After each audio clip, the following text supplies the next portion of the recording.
Itegeko rya gatanu riravuga riti mu gitabo cyo kuvayo igice cyaho ni cya 20 umurongo wa 12 hari itegeko rivuga riti wubahe so na nyoko kugira ngo uzurambire mu gihugu jewe Uhoraho Imana yawe nzoguha. Iri tegeko riraraba abana, riraraba uwo muntu wese uko yobangana kose agifise abavyeyi biwe. Riravuga ngo wubahe so na nyoko kugira ngo uzurambire mu gihugu jewe Uhoraho Imana yawe nzoguha.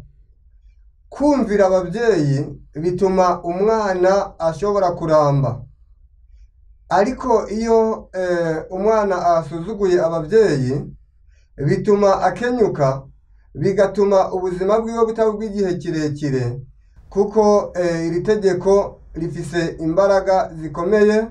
Ni itegeko Imana itwereka ko rifise ububasha bukomeye bitewe nuko Imana yavuze yuko ariryo rizotuma umuntu ashobora kuramba igihe umuntu aryumviye.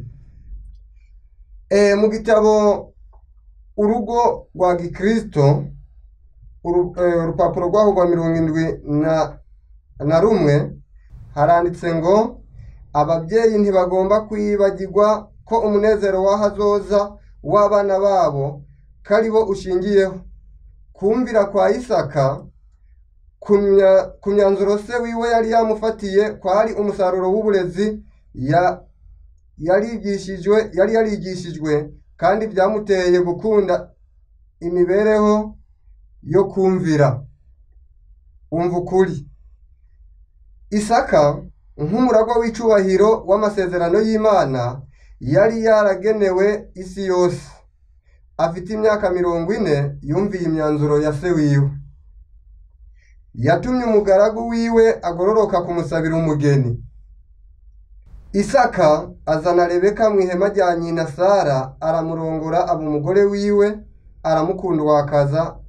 Isaka ahera umubabaro wa nyina yapfishije. Umva ukuri, aha haratwereka urugero rwa Isaka yarafise imyaka 40, ariko yemeye kugendera ku nama z'umubyeyi wiwe se, maze yumvira ubushake bwa se, yemerera ko se wiwe amusabira umugeni.